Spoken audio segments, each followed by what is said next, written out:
Assalamualaikum warahmatullahi wabarakatuh. Kami dari kelompok 5 akan mempresentasikan tentang segmentasi pasar global. Di sini kami ada beberapa orang dalam kelompok kami, yaitu ada Anggi, Selin, Kania, Mujiati, Putri, dan Wulan. Yang pertama itu ada segmentasi pasar global. Segmentasi pasar global yaitu didefinisikan sebagai proses mengidentifikasikan kelompok atau kumpulan pelanggan potensial pada tingkat nasional maupun subnasional yang mempunyai persamaan tingkah laku dalam membeli. Tujuan segmentasi pasar. Berikut merupakan beberapa tujuan dan manfaat segmentasi pasar secara umum yang didapat, baik bagi penjual atau produsen. Yang pertama ada pasar menjadi lebih mudah dibedakan, yang kedua ada pelayanan menjadi lebih baik dan tepat, yang ketiga ada strategi pemasaran dan promosi menjadi lebih terarah, yang keempat ada menemukan peluang baru di masyarakat, yang kelima ada desain produk menjadi lebih tepat, dan yang terakhir ada strategi komunikasi lebih efektif dan efisien. Segmentasi pasar global. Segmentasi pasar dunia berdasarkan pada beberapa kriteria. Yang pertama, ada demografis.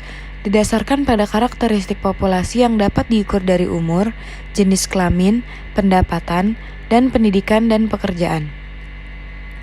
Yang kedua ada psikografis.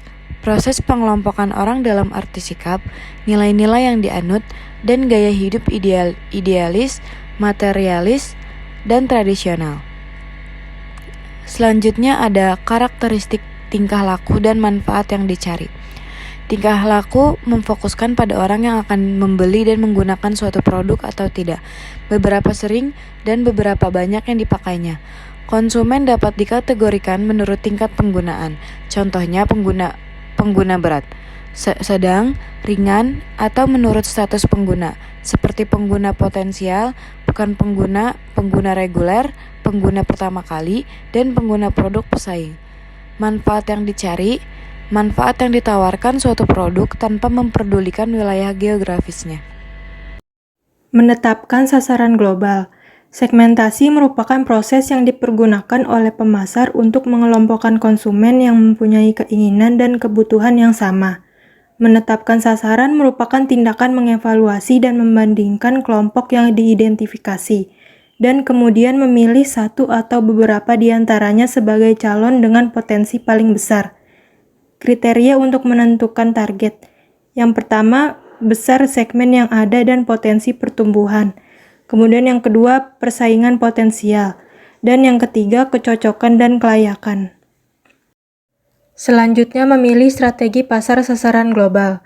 Yang pertama, pemasaran global yang tidak membeda-bedakan, yaitu serupa dengan pemasaran massal dalam satu negara. Pendek kata, serupa dengan melibatkan penciptaan bauran pemasaran yang sama. Kemudian yang kedua, pemasaran global terkonsentrasi, yaitu menyiapkan bauran pemasaran untuk membidik segmen tunggal di pasar global. Kemudian yang ketiga, pemasaran global yang membeda-bedakan. Strategi ini mencakup sasaran 2 atau lebih segmen pasar yang berbeda dengan berbagai penawaran bauran pemasaran. Menentukan posisi produk di pasar global. Pemasaran menentukan posisi yaitu suatu proses yang dipakai oleh perusahaan untuk menetapkan suatu citra di benak konsumen relatif terhadap citra produk yang ditawarkan oleh pesaing.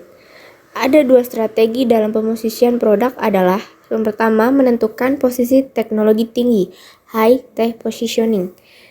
Produk teknik, produk untuk peminat khusus, produk yang dapat ditunjukkan kegunaannya. Yang kedua memposisikan sentuhan, canggih, high touch positioning, produk yang memecahkan masalah umum, produk desa global, produk yang menggunakan tema universal. Menentukan posisi teknologi tinggi, high-tech positioning. Contoh kategori produk dengan menentukan posisi teknologi tinggi terbukti efektif adalah komputer pribadi, video, dan peralatan stereo, serta mobil. Kemudian, menentukan posisi sentuhan canggih, high-touch positioning. Kurang memerlukan penekanan pada informasi khusus dan lebih menekankan pada citra. Pembeli produk sentuhan canggih juga mempunyai bahasa yang sama dan sekumpulan simbol yang berkaitan dengan tema kesejahteraan, materialis, dan romantisme. Ada 3, yaitu yang pertama, produk yang memecahkan masalah umum. Kategori ini menyediakan manfaat yang berkaitan dengan momen kecil dalam kehidupan. Iklan yang menayangkan percakapan di antara teman di kafe sambil minum secangkir kopi, atau menghilangkan dahaga dengan minuman ringan di siang hari, di tepi pantai, menempatkan produk di pusat kehidupan sehari-hari, dan mengkomunikasikan manfaat yang ditawarkan dengan cara yang dipahami di seluruh dunia. Produk desa global, wangi-wangian channel, pakaian mode pendesain, air mineral, dan pizza merupakan contoh baik dari produk yang mempunyai posisi alami kuat di seluruh dunia. Dalam pasar global, produk mungkin mempunyai daya tarik global, hanya berdasarkan pada negara pembuatnya. Keamerikaan dari Levi's, Marlboro, dan Harley Davidson, serta Sony merupakan nama yang sinonim dengan mutu Jepang. Mercedes merupakan perwujudan insinyur Jerman yang legendaris. Produk yang menggunakan tema universal. Beberapa tema iklan dan daya tarik produk dipikirkan cukup mendasar sehingga benar bersifat transnasional. Tema tambahan adalah materialisme, kunci untuk citra orang kaya dan status, kepahlawanan, tema termasuk individu sederhana atau pengorbanan diri, bermain waktu luang atau rekreasi, dan prokreasi, citra masa pacaran dan romantisme. Pemasaran di negara berkembang. Pemasaran adalah disiplin yang menjadi pedoman dalam proses mengidentifikasi dan memenuhi kebutuhan dan keinginan masyarakat. Kekurangan akan barang dan jasa merupakan masalah sentral di negara-negara berkembang, dan kebutuhan yang paling menekan adalah memperluas produksi. Sekian dari kelompok kami, kurang lebihnya mohon maaf. Wassalamualaikum warahmatullahi wabarakatuh.